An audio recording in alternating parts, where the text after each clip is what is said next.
Welcome to the State of Tech, the European edition, Friday, June 5, 2026. I'm Samantha Lawrence. And I'm Bob Russell. Today, a humanoid robot starts work at a dental clinic. AI experts put a 10% chance on catastrophic outcomes within 5 years.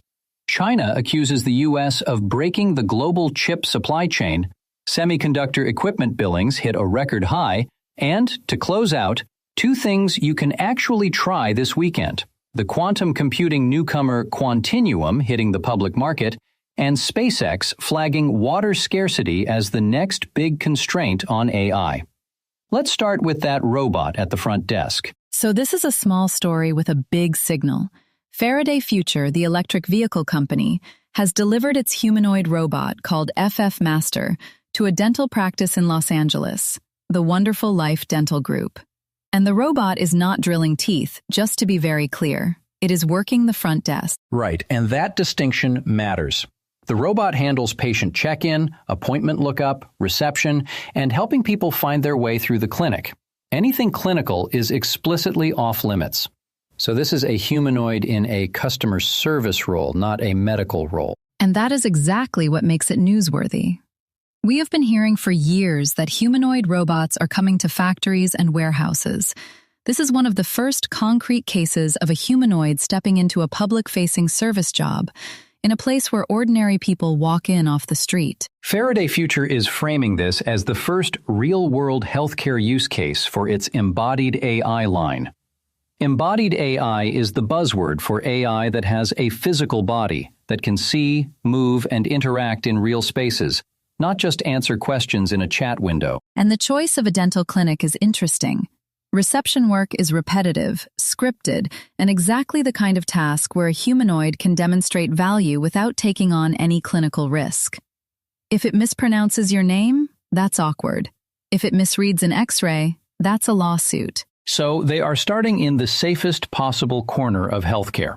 And the bigger question is whether this scales. Service jobs in Europe, hotels, hospitals, town halls, are under huge staffing pressure. A humanoid that can do the basic greeting, queuing, and wayfinding could land here quickly if the price is right. At the same time, this is one deployment in one clinic in Los Angeles. We don't have data yet on how patients actually react. Some people will love the novelty, others will walk out. And there is the labor question. Reception is often a first job, a part-time job, or a role for someone retraining. If humanoids start picking those up at scale, that conversation arrives in Europe fast. On to something heavier.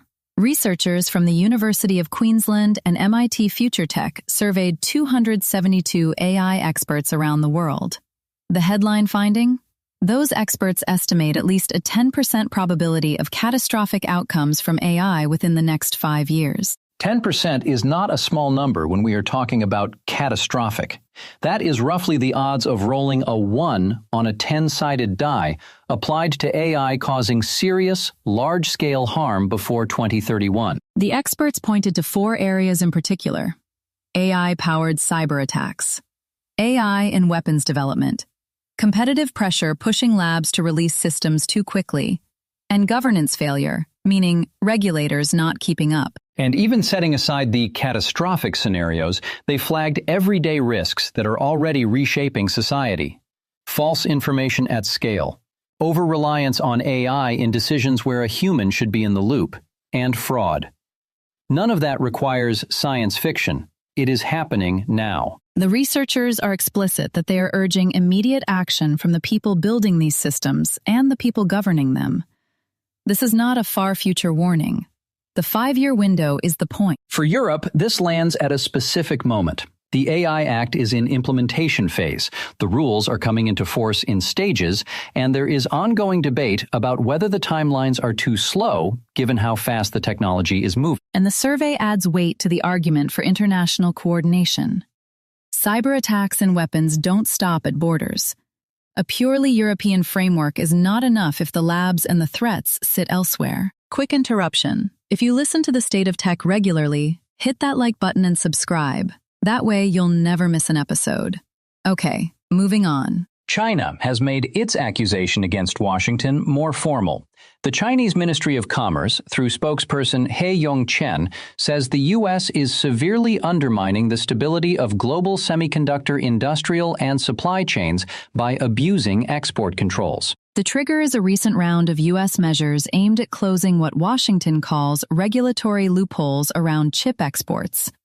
Beijing's position is that those measures harm the legitimate rights of Chinese companies and disrupt international trade order. And the demand is direct. China is urging the U.S. to rectify its practices and stop what it calls discriminatory measures in order to safeguard global supply chain stability. This is the latest round in a fight that has been escalating for years, but the language is sharper.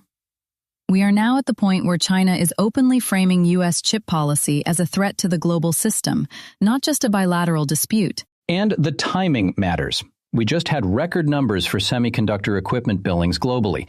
The industry is booming. Demand for AI chips is enormous, and the geopolitics around who can buy what from whom is getting more, not less, tangled. For Europe, this is the uncomfortable middle. European chip equipment makers, ASML being the obvious name, sit right in the line of fire. Their machines are essential to both sides, and export rules from Washington reach into Dutch boardrooms. And Europe's own chip ambitions, the CHIPS Act, the new fabs being built, depend on a stable global supply chain. If the U.S.-China standoff hardens further, the cost of European tech sovereignty goes up, not down. It also raises a question Brussels has been quietly wrestling with.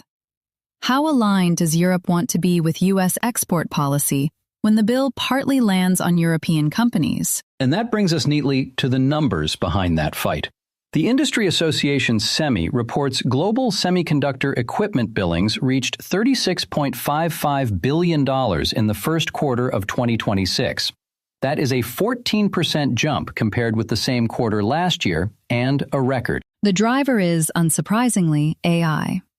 Chipmakers are spending heavily on capacity expansion and on upgrading to the most advanced technology, the kind needed for leading-edge logic chips, for the memory that AI servers depend on, and for advanced packaging. Advanced packaging is the bit where multiple chips are stitched together into one tightly integrated unit. It sounds boring, but it is one of the biggest bottlenecks in AI hardware right now. SEMI's chief executive Ajit Manocha framed this as continued confidence in AI's foundational hardware. Translation: the people who actually buy the machines that make the chips are still betting heavily that AI demand keeps growing. And this is a useful reality check against the recurring question of whether we are in an AI bubble. Equipment billings are a leading indicator. Companies don't spend tens of billions on fab equipment unless they expect orders for years. For Europe, there are two angles. One is supply. European AI projects, from research labs to industrial deployments, depend on access to these chips. Strong global investment is broadly good news for availability. The other is competitive. Europe has ambitions in chip manufacturing, but the bulk of this $36 billion is being spent in Asia and the U.S. The gap with the leading chip regions is widening in absolute terms, even if Europe is growing. And it puts a sharper point on the China-US dispute we just discussed. The bigger the equipment market gets, the more consequential every export control decision becomes. To close out, two things you can actually look at today. First, Quantinuum. The full-stack quantum computing company has priced an upsized initial public offering of 28 million shares at $60 per share. Shares begin trading on Nasdaq today under the ticker QNT. This is a smart find in the sense that it is something concrete a curious listener can pull up this afternoon, watch the opening price, follow the ticker. It is not investment advice, just an interesting moment to witness. Quantinuum works on quantum computing across the full stack, meaning both the hardware and the software. They list market leaders in pharmaceuticals, materials science, financial services, and government as their customers. And the upsized part of the offering is the interesting signal. When a company increases the size of its IPO at pricing, that usually means demand was stronger than expected. Investor appetite for quantum is clearly there. Quantum computing is one of those technologies people have been told is 10 years away for about 30 years now. But there has been real progress recently, and quantum is increasingly framed as the next foundational layer underneath advanced AI. For Europe, this matters because Europe has its own quantum players in France, Germany, the Netherlands, and Finland, often spun out of universities. A successful IPO sets a public benchmark for what investors will pay for quantum at this stage of maturity. And there is a practical takeaway for the curious listener. Open Nasdaq, type in QNT, and watch how the first trading day goes. It is a small window into how seriously the public markets are taking quantum right now. The other useful thing, Quantinuum's own website spells out which sectors they are working with. If you want a quick read on where quantum is actually being applied today, that is a free resource you can scan in 10 minutes. And the second thing to take with you. SpaceX, in an amendment to its IPO filing, has flagged water scarcity as a critical risk to the operation and expansion of large-scale AI infrastructure. This is a smart find in the awareness sense. The filing puts in writing something that has been whispered about for a while. Modern data centers, especially the ones running AI, use enormous amounts of water for cooling. SpaceX cites droughts, limited water access, local competition for water, and regulatory restrictions as direct threats to future AI growth. So this is not an environmental campaigner saying it. This is a major tech operator telling investors plainly that water could be a hard ceiling. The practical takeaway for listeners: when you next read a story about a new data center being proposed near your town or region, look up the water usage figures. Many operators now publish them, and several European countries require them. In the Netherlands, in Ireland, in Spain, this debate is already live. Data center permits are being challenged on the basis of water and energy use. SpaceX's warning gives that conversation more weight. And for anyone curious, type your country and data center water use into a search engine. Public reports from national regulators and from companies like Microsoft and Google are surprisingly readable. It is one of those rare cases where a corporate risk disclosure doubles as a public information tool. Free to read, takes 10 minutes, and changes how you think about every AI query you make. Today we covered a Faraday Future humanoid robot starting work at a Los Angeles dental clinic. Experts warning of a 10% chance of catastrophic AI outcomes within 5 years. China formally accusing the U.S. of breaking the chip supply chain. Record semiconductor equipment billings. And 2 things to check yourself: the Quantinuum IPO trading on Nasdaq under QNT, and SpaceX's IPO filing warning on water scarcity for AI data centers. Want to know more or react? Visit stateoftech.eu or email us at info@doorzetters.net. State of Tech, the tech world in 15 minutes.